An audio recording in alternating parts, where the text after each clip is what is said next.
bertemu lagi dengan saya Dr. Ananda. Di masa pandemi COVID ini, mungkin semakin berat rasanya hari-hari terasa. Mungkin ada beberapa bunda yang memang sudah terbiasa dengan situasi yang terjadi, tapi masih ada dari kita yang belum bisa menerima apa yang sekarang terjadi pada kita. Banyak hal yang berubah, kehidupan kita, pekerjaan kita, aktivitas kita, kebiasaan kita, semua harus berubah karena pandemi COVID ini.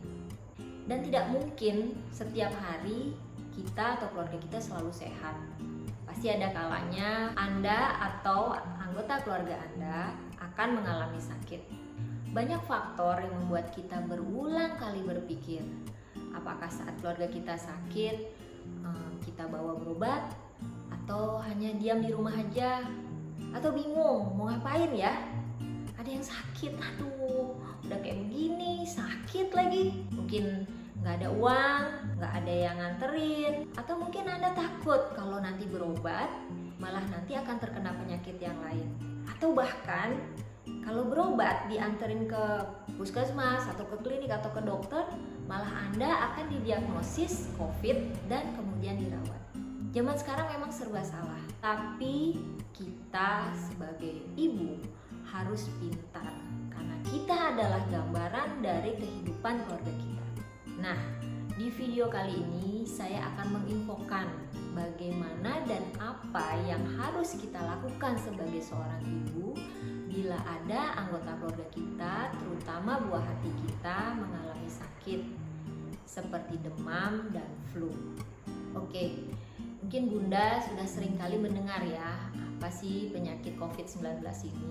COVID-19 merupakan penyakit yang memiliki berbagai gejala, dan sebagian besar gejalanya itu mirip dengan gejala flu biasa lainnya. Gejala ringan seperti demam, sakit kepala, badan pegel-pegel, atau nyeri sendi, batuk, sakit tenggorokan atau sakit menelan, atau hidung yang tersumbat, ya miriplah dengan flu biasa lainnya. Tapi kita tidak bisa membedakan apakah flu atau demam yang kita derita ini adalah COVID-19 atau penyakit flu biasa lainnya, kecuali dengan cara di swab atau jika penyakitnya sudah parah. Tapi nggak mau kan? Nah, apapun penyebab dari demam atau flu yang dialami Anda atau buah hati Anda, setidaknya kita sebagai seorang ibu harus mencoba merawat sebagai pertolongan pertama terhadap mereka dengan menjalankan protokol kesehatan yang dianjurkan. Oke, kita simak video ini. Nah, di video ini saya lebih menginfokan tentang putra putri kita jika mengalami demam atau flu, ya. Jadi bukan tentang bunda atau keluarga yang lain. Mungkin bila suatu saat kita melihat buah hati kita kok lemes, nggak bergairah, atau yang biasanya dia main kesana kemari nggak bisa diem, tapi kok rewel cerewet, mau digendong nggak mau diem, mau dikasih minum susu nggak mau diem. Kita udah bingung, apa ya, kenapa ya dia? Mungkin tindakan yang pertama bisa kita lakukan bila semua yang sudah bunda lakukan tidak menolong, tidak merubah rewelnya, tidak merubah lemasnya, coba ukur suhu tubuhnya. Jika ternyata suhu tubuh si buah hati kita lebih dari 37,2 derajat Celcius jika diukur di ketiak atau disebut juga suhu aksila, atau lebih dari 37,5 derajat Celcius jika diukur dari mulut atau disebut juga suhu oral, atau lebih dari 38 derajat Celcius jika diukur dari duburnya atau disebut juga suhu rektal, maka kemungkinan besar anak Anda mengalami demam. Jadi mereka kan kadang-kadang nggak bisa ngomong, aduh mah ini sakit atau apa. Jadi kita lihat dari perubahan pola tingkah laku mereka. Kalau memang ternyata mereka mengalami demam, Anda bisa mencoba dulu dengan mengkompres dahi mereka. Usahakan air yang dipakai mengkompres adalah air hangat atau air yang suhunya tidak melebihi dari suhu tubuh anak Anda. Jangan air dingin atau bahkan alkohol. agar putra-putri Anda tidak menggigil atau menghirup uap dari alkohol tersebut karena berbahaya bagi kesehatan mereka juga. Kenapa ya dengan air hangat? Nah, air hangat ini berguna untuk membuka pori-pori di kulit mereka sehingga panas tubuh mereka itu keluar dari pori-porinya, dan berguna untuk merangsang tubuh mereka menurunkan kontrol pengatur suhu tubuh. Jadi suhu tubuh mereka akan pelan-pelan turun. Tidak hanya di dahi loh, ternyata Anda juga bisa mengkompres di daerah yang memiliki pembuluh darah besar yang dekat kulit. Contohnya seperti di leher, di ketiak, di lipatan paha atau selangkangan selama kurang lebih 15 hingga 20 menit. Dan bisa diulang, diganti lagi air kompresnya sampai suhu tubuh anak Anda turun. Nah, tempat yang lain seperti perut atau permukaan yang luas juga bisa dikompres atau dilap dengan lap basah. Yang penting airnya hangat ya. Dan ingat, beri mereka minum yang lebih banyak daripada biasanya. Tapi kadang kan anak kita tuh kalau sakit agak mual atau enak. Tetap beri mereka minum sedikit-sedikit dan pelan-pelan. Tetap dipantau hingga target jumlah minuman itu dihabiskan oleh mereka. Jangan dibiarkan mereka tidur lemas dan akhirnya tidak minum. Bila dengan mengkompres, dengan memberi minum mereka, panas badan mereka tetap tinggi, Bunda bisa membantu dengan memberikan obat penurun panas seperti paracetamol dan ibuprofen. Obat-obat ini cukup aman untuk bayi dan anak-anak. Dosis obat paracetamol sekitar 10 sampai 20 mg per kilogram berat badan setiap 4 sampai 6 jam. Nah, contohnya kalau Anda memiliki anak umur 2 tahun, kira-kira berat badannya sekitar 10 sampai 12 kg.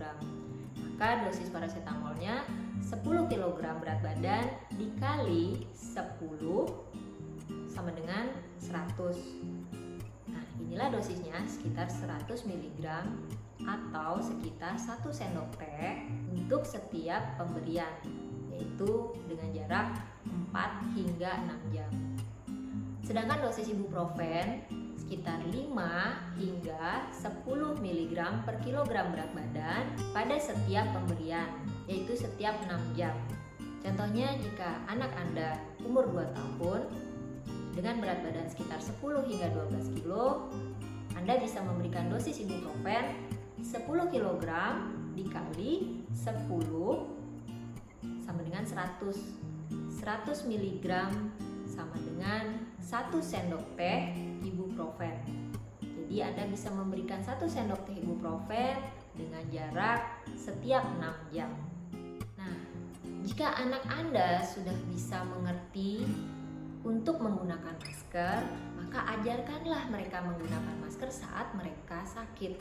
Jelaskan kepada mereka kenapa mereka harus memakai masker, agar saat mereka sakit dan harus memakai masker, mereka tidak merasa terpaksa dan malah mereka merasa aman, merasa cepat sembuh jika memakai masker.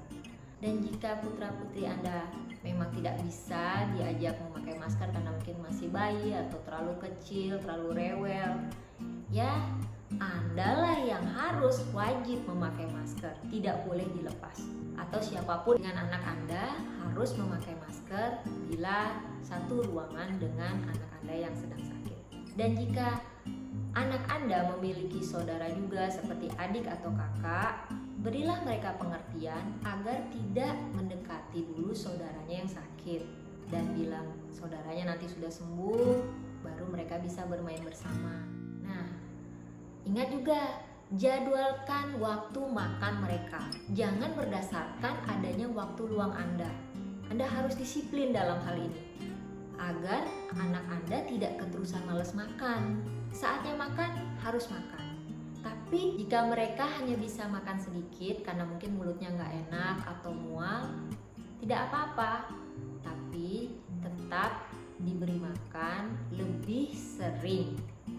Dan jika mereka biasanya suka makanan yang biasa Bunda berikan, tapi hilang kebiasaan itu, tidak ingin makan ini, tidak ingin makan itu, ya tetap cari akal. Apa yang bisa menggantikan makanan yang biasanya putra-putri Anda makan? Misalnya susu sereal, kentang, susu, biskuit, roti, apapun itu, yang penting si buah hati tetap makan agar tidak lemas. Posisikan buah hati Anda yang sedang sakit di kamar yang cukup ventilasi, agar setiap pagi dan sore kita bisa membiarkan sinar matahari masuk dan pergantian udara melalui ventilasi, sehingga udara di dalam kamar selalu segar dan sehat.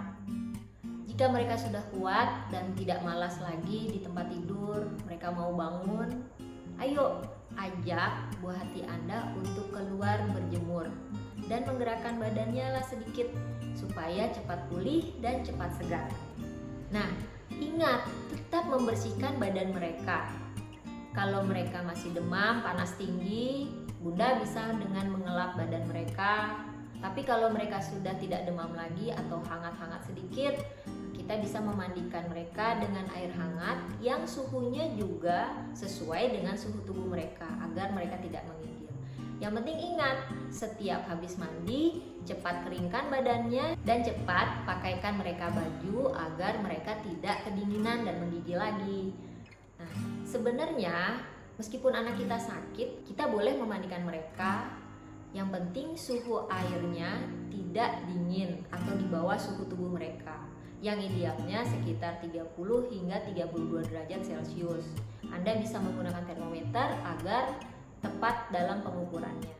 Mandi dengan air hangat selain juga untuk mengkompres mereka agar suhu tubuh mereka turun, juga berguna untuk membersihkan kuman yang ada di kulit mereka sehingga tidak menambah lagi bibit penyakit. Ingat ya Bunda, selama kita merawat mereka, kita harus memakai masker. Jangan lepaskan masker Anda. Dan bila ada yang menjenguk atau keluarga yang mau lihat, ingat juga harus memakai masker. Dan si buah hati kita juga kalau mengerti harus memakai masker. Tapi kalau bisa batasi orang-orang yang menjenguk atau menemani buah hati Anda agar tidak terjadi penularan lagi dalam satu rumah. Setiap merawat si buah hati, apakah memberi mereka makan, mencuci pakaian mereka, memandikan mereka, ingat selalu mencuci tangan dan memisahkan atau memberi tanda pada alat-alat makan mereka dengan orang lain. Dan saat mencuci pakaian, pisahkan pakaian mereka dengan pakaian keluarga yang sehat. Sabar, memang hal ini perlu kedisiplinan dan kesabaran. Tapi kalau Bunda bisa menjalankan hal ini semua sesuai dengan protokol kesehatan, alhasil pasti putra-putri Anda cepat pulih dan tidak lagi ada yang sakit dalam satu rumah. Nah, gimana Bunda? Yang sabar ya, dan tetap semangat dalam menjalankan kewajiban kita. Semoga Bunda bisa menjalani setiap harinya dengan sabar agar kita bisa melewati masa pandemi COVID ini dengan semangat dan hidup sehat. Ingat Bunda, meskipun dengan usaha maksimal Bunda, tapi buah hati Anda tetap juga sakit, jangan ragu-ragu membawa mereka berobat. Jangan sampai terlambat. Apapun itu adalah untuk kebaikan buah hati Anda. Oke Bunda, sekian info yang bisa saya berikan. Ingat ya, sebelum meninggalkan channel ini, di-subscribe dulu supaya kita bisa bertemu lagi di video selanjutnya. Mohon maaf jika ada kesalahan atau kekurangan. Semoga video ini bisa bermanfaat. Salam sehat.